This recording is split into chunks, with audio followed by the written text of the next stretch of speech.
Good morning. Are you ready for chapter 8?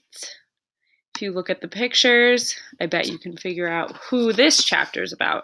We just came from nice, positive, sweet, gentle Miss Honey. Chapter 8 is the Trunchbull. In the interval, Miss Honey left the classroom and headed straight for the headmistress's study. She felt wildly excited. She had just met a small girl who possessed, or so it seemed to her, quite extraordinary qualities of brilliance. There had not been time yet to find out exactly how brilliant the child was, but Miss Honey had learned enough to realize that something had to be done about it as soon as possible. It would be ridiculous to leave a child like that stuck in the bottom form. Normally Miss Honey was terrified of the headmistress, and kept well away from her, but at this moment she felt ready to take on anybody. She knocked on the door of the dreaded private study. "Enter!" boomed the deep and dangerous voice of Miss Trunchbull. Miss Honey went in. Now, most head teachers are chosen because they possess a number of fine qualities. They understand children, and they have the children's best interests at heart. They are sympathetic, they are fair, and they are deeply interested in education. Miss Trunchbull possessed none of these qualities, and how she ever got her present job was a mystery. She was above all a most formidable female. She had once been a famous athlete, and even now the muscles were still clearly in evidence. You could see them in the bull neck, in the big shoulders, in the thick arms, in the sinewy wrists, and in the powerful legs. In the Looking at her, you got the feeling that this was someone who could bend iron bars and tear telephone directories in half. Her face, I'm afraid, was neither a thing of beauty nor a joy forever. She had an obstinate chin, a cruel mouth, and small, arrogant eyes. And as for her clothes, they were, to say the least, extremely odd. She always had on a brown cotton smock which was pinched in around the waist, and a wide leather belt. The belt was fastened in front with an enormous silver buckle. The massive thighs which emerged from out of the smock were encased in a pair of extraordinary breeches, bottle green in color and made of coarse twill. These breeches reached to just below the knee, and from there on down she sported green stockings with turn-up tops, which displayed her calf muscles to perfection. On her feet she wore flat-heeled brown brogues with leather flaps. She looked, in short, more like a rather eccentric, bloodthirsty follower of the staghounds than the head-mistress of a nice school for children. When Miss Honey entered the study, Miss Trunchbull was standing beside her huge desk with a look of scowling impatience on her face. "Yes, Miss Honey," she said. "What is it you want? You're looking very flushed and flustered this morning. What's the matter with you? Have those little stinkers been flicking spitballs at you?" "No, headmistress, nothing like that." "Well, what is it then? Get on with it. I'm a busy woman." As she spoke, she reached out and poured herself a glass of water from a jug that was always on her desk. "There is a little girl in my class called Matilda Wormwood," Miss Honey began.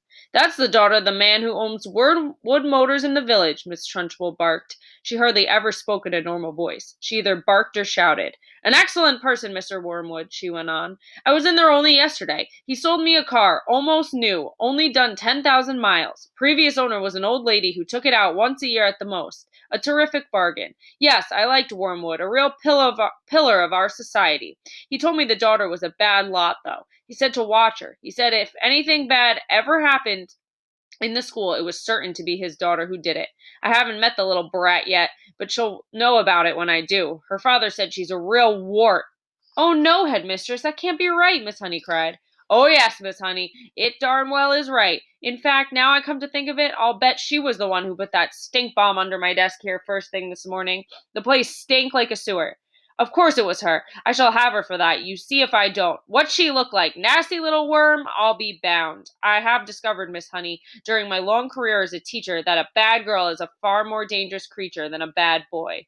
What's more, they're much harder to squash.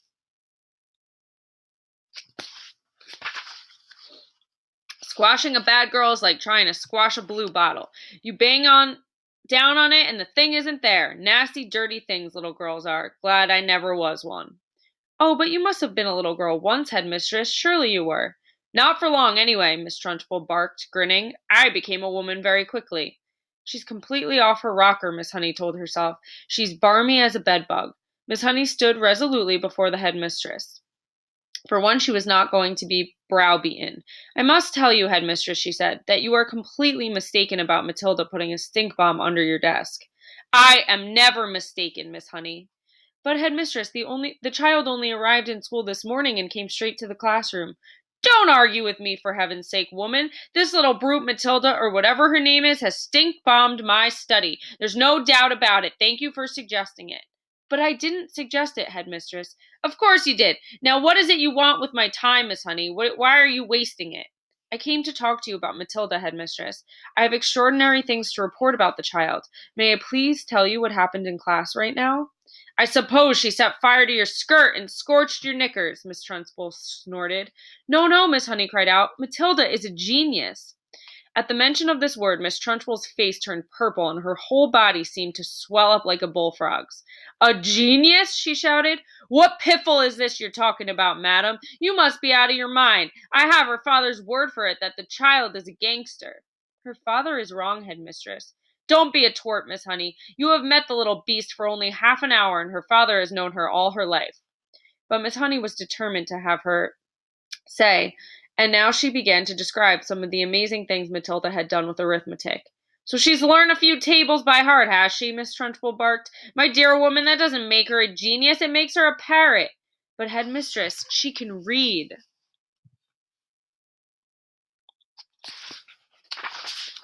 "So can I," Miss Trunchbull snapped.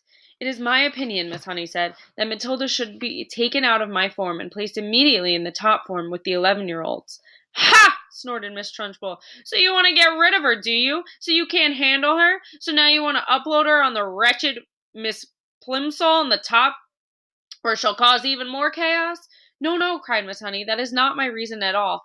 "Oh, yes, it is," shouted Miss Trunchbull. "I can see right through your little plot, madam, and my answer is no. Matilda stays where she is, and it is up to you to see that she behaves herself."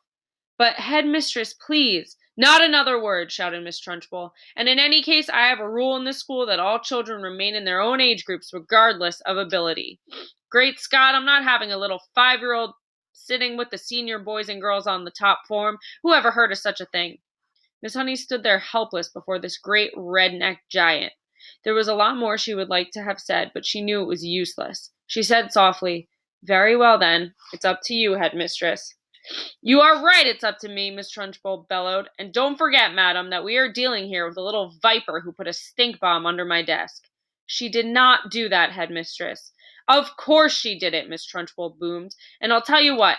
I wish to heavens I was still allowed to use the birchen belt as I did in the good old days. I'd have roasted Matilda's bottom for her so she couldn't sit down for a month."